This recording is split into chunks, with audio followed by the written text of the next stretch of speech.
മാമ്പഴ പുളിശ്ശേരിക്ക് ഒരു 9 മാങ്ങ ചെറുതെടുത്തിട്ടുണ്ട് ഞാൻ. അത് തൊലി കളഞ്ഞ് ചട്ടിയിലോട്ടിടാം. മാങ്ങയെല്ലാം തൊലി കളഞ്ഞ് വൃത്തിയാക്കി വെച്ചിട്ടുണ്ട്. ഇതിനി നമുക്ക് ചട്ടിയിലോട്ട് മാറ്റാം.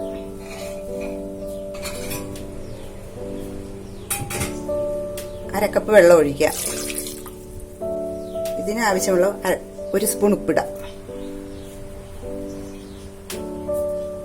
ഇനി സ്റ്റൗ കത്തിച്ച് വേവിക്കാം. അരക്കാനുള്ള സാധനങ്ങൾ: 1 കപ്പ് തേങ്ങ, 2 പച്ചമുളക്, 1/2 സ്പൂൺ മഞ്ഞൾപ്പൊടി, 1/2 സ്പൂൺ ജീരകം. ഇവയെല്ലാം കൂടി നമുക്ക് അരച്ചെടുക്കാം.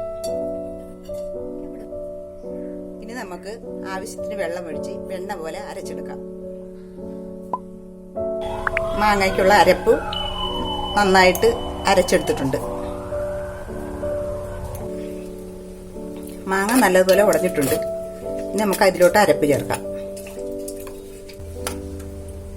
അരപ്പ് ചേർക്കുക.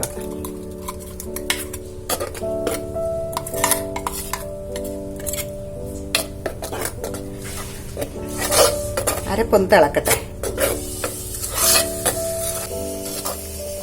അരപ്പ് നല്ലോണം തിളച്ച് കുറുകിയിട്ടുണ്ട്. ഇനി നമുക്ക് ഇതിലോട്ട് മോരൊഴിക്കാം.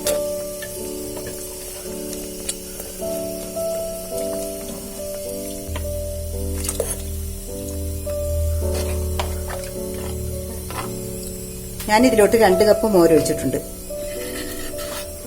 ഇനി ഇതൊന്ന് ചൂടാകട്ടെ, നമുക്ക് ഇറക്കാം. മോരുകറി ചൂടായിട്ടുണ്ട്. ഇനി നമുക്ക് പഞ്ചസാര ഇട്ടിട്ട് ഇറക്കി വയ്ക്കാം. 1 സ്പൂൺ പഞ്ചസാര. താളിക്കാനുള്ള സാധനങ്ങൾ: കടുക് 1 സ്പൂൺ, ഉലുവ 1/2 സ്പൂൺ, മുളക് 4 എണ്ണം, 5-6 തണ്ട് വേപ്പില. ചട്ടി ചൂടായിട്ടുണ്ട്. നമുക്ക് 2 സ്പൂൺ വെളിച്ചെണ്ണ ഒഴിക്കാം. എണ്ണ ചൂടാകുമ്പോൾ 1 സ്പൂൺ കടുകിടാം. കടുക് പൊട്ടിയിട്ടുണ്ട്. ഇനി ഉലുവ ഇടാം. ഇനി നമുക്ക് മുളകിടാം. ഇനി വേപ്പില.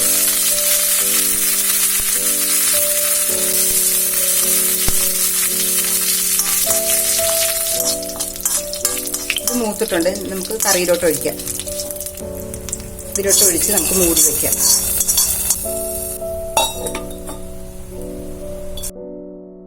നമ്മുടെ മാമ്പഴക്കറി റെഡി ആയിട്ടുണ്ട്. ഇതെല്ലാവരും ചെയ്ത് നോക്കണം. അഭിപ്രായം പറയണം. വീട്ടുരുചികളുമായി വീണ്ടും നമുക്ക് കാണാം. നന്ദി, നമസ്കാരം.